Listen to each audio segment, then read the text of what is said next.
Hey guys, how you doing? This is Manga, etc. I'm here today to bring a review for My Hero Academia Manga chapter 216. And all this chapter is a debriefing. We know that all the sets are done and the debriefing now. So we found out overall winners was Class A, as predicted, as rightly so. Main class, they deserve the victory. I did mention how.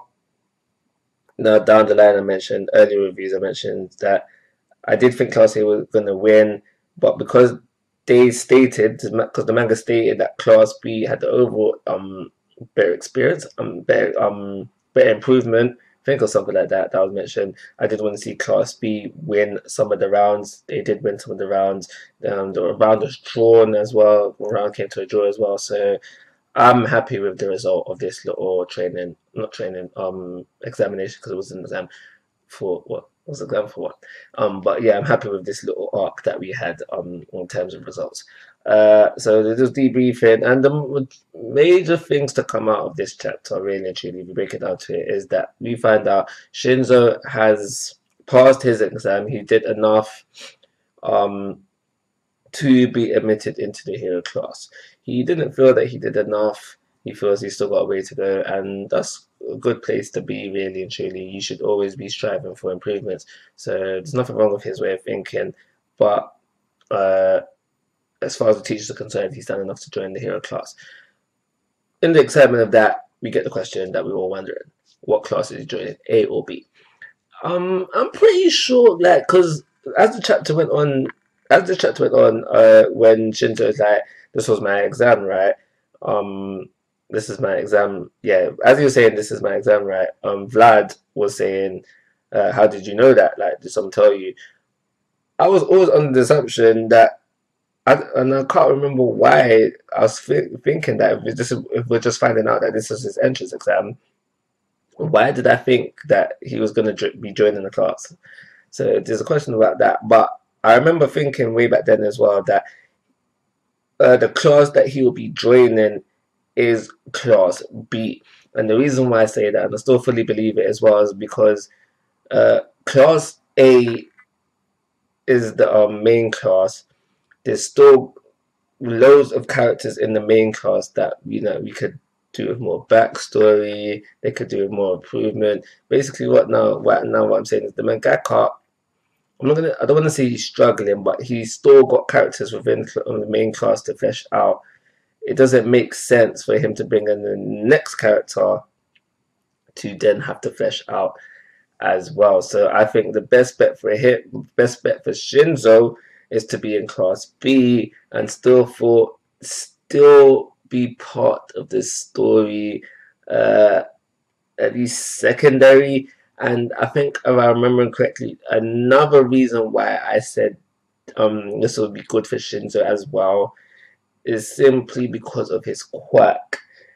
He could easily hop in there, and loads of scenarios should technically be wrapped up fairly easy with Shinzo on board. So this is another reason why I say Class B as well, because therefore Shinzo has his character arc. We know that he wanted.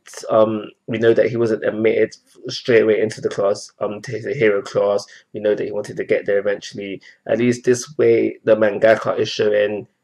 Yes, you can start from the bottom and make it to the top, and you've technically done that from having Shinzo start in the what department did he start in? Whatever department he started in, and he's made his way into the hero class.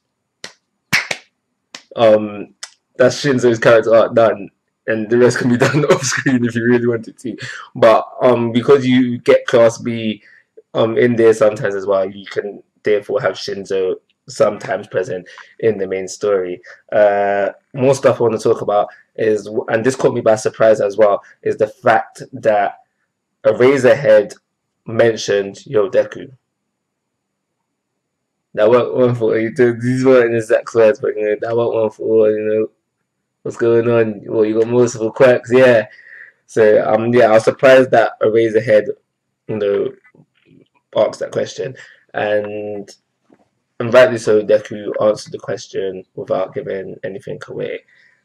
obviously still pending the talk of All Might and possibly a talk of Bakugo as well.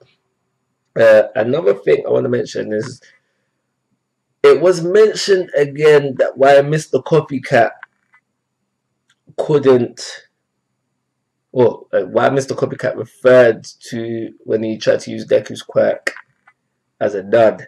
Again, I had my little assumption about that. Nothing has been confirmed yet. I basically said that he has to fully understand what the quirk can do before he can use it, and because he doesn't fully understand Deku's quirk, therefore he couldn't use it. So there's that. There's that thing with how Deku was mentioning how he doesn't remember getting touched for the twin impact to hit, but whatever. The last thing I want to mention is the whole fact that Eraserhead wants to take Mr. Copycat to see Eri-chan. At first I was thinking, why does Mr. Eraserhead want to take him to see Eri-chan? Then I remembered, he's Mr. Copycat. If he can copy Eri-chan's quirk, then my boy, Lumillion Mirio can get his quirk back, and then he will be the rightful symbol of peace. So that is wholeheartedly what I am hoping for, because we've been sleeping on my boy, me, rightly so as well, because we had to do his trainer arc, he's gonna be involved in that, but rightly so down the line. Lumillion needs to be at 1000% when things go down. So yeah, give Lumillion his quirk back via Mr. Copycat copying Eri-chan's quirk, and then boom bam, the rest is speaks for itself. I know one person in particular as well that wants Eri-chan, via Eri-chan's quirk, because that was probably where he was going. Probably didn't even think about the whole Copycat thing. But yeah, I know people who want the damage done to Deku's arms to be reversed, therefore he can use his arms more effectively. I to that say no. Simply because I feel like Deku would always want to have the scars on his hands and possibly the damage as well, just to serve as a reminder that I need to be careful, otherwise I won't be able to be the hero that I want to be. I simply think that's why his arms were damaged so early on within the series, so we could have that kind of reminder, kind of similar to, I believe Ida went through a similar thing. I can't remember exactly what it was, but he went through a similar thing as well. But yeah, this is why I think that Deku's arms will never be healed. But because this was just a debriefing chapter, what you expect at this present moment in time, so you can't hate it, but you doesn't necessarily have to love it. I give it an average rating of a 3-star. Like always, guys, I'm asking for your thoughts and opinions. If you haven't already, please subscribe to my YouTube channel. But most importantly, take care. Have a nice day.